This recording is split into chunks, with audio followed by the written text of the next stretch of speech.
Happy Monday, everybody, and thanks for tuning in to Toys, the Universe, and Everything. This week, we're looking at Shadow Dancer for the SEGA Genesis. This Shinobi sorta sequel isn't a direct sequel to Revenge of Shinobi, and it isn't a direct port of the Shadow Dancer arcade game. So, should you invest in this dog's journey, or would you be better off watching reruns of that other ninja and his dog? Well, like, subscribe to the channel, please hit the notification bell, and let's go ninja, go, as we look at Shadow Dancer, the Secret of Shinobi. Go ninja, go!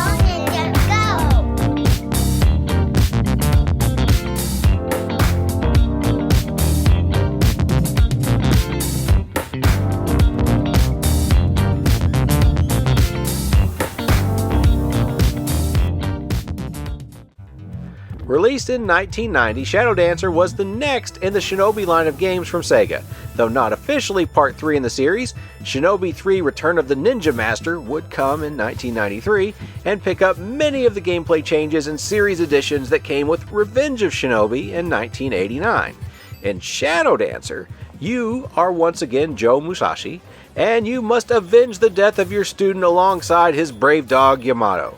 Even though Shadow Dancer added Yamato, your loyal pooch, to the game's mechanics, this game shares more of its DNA with the original Shinobi than either of its two official sequels. So let's get to it then. Is Shadow Dancer a real Shinobi game? Yamato's gameplay is minimal.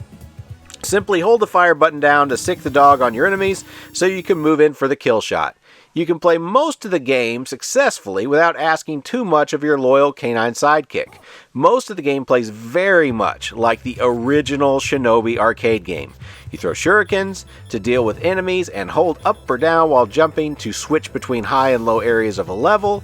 The spinning jump attack of Revenge of Shinobi is gone, and you are back to close attacks to deal with enemies that can block your projectiles. The other big gameplay throwback is the one-hit death. The health bar from Revenge is gone, and one hit will kill Joe and his pooch.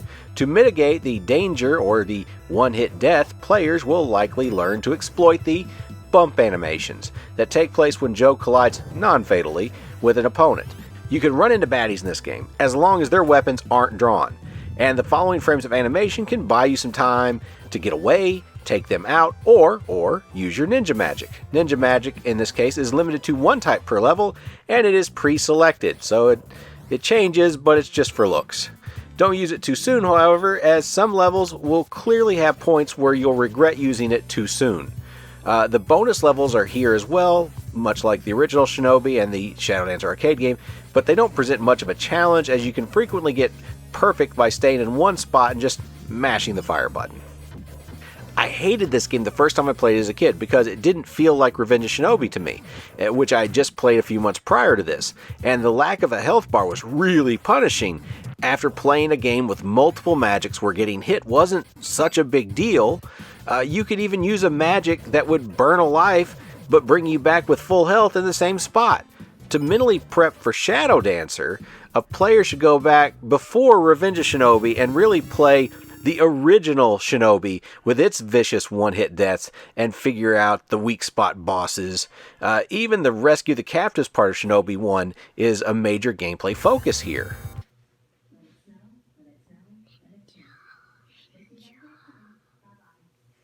Visually, this game is better than the original Shinobi.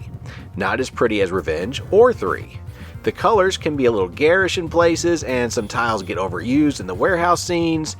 This is one of those games where SEGA used a broad palette, to get more colors on the screen at the expense of detail.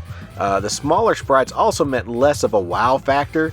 Joe and the dog are pretty smooth, but after Revenge, this seemed just kinda okay. The graphics are grainy in places with too much speckle fill, and after Sega's version of Ghouls and Ghosts with the big end boss, the final boss in this game also sits in his chair and just seems like kind of a runt. That isn't to say the game looks bad, but it is the third best looking Shinobi game on the Genesis. Ninja! Ninja! The sounds of this game are really good, and the music fits the levels well. I swear the death jingle was ripped out of a pinball machine, and it is killing me that I cannot remember which one. Yamato barks, but not so often that it becomes irritating.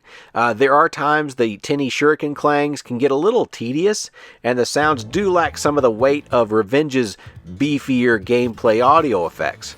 So, it's terrible and you should never play it, right? Absolutely not. Being the third best Shinobi game on the Genesis is still better than most of the other games on this system. It may be a follow-up to Revenge in terms of story, but the gameplay puts Shadow Dancer firmly in the Shinobi 1.5 spot. The game is responsive, and even though it does fall back on memorize the patterns at times, there are reactionary and fun moments where it's a good time to cut down the evil ninjas. You'll probably master this game in a day or two, and then you'll probably enjoy this game more once you're good at it. It is a good game to pick up and play just for quick something to do, to see how few times you can die while playing it.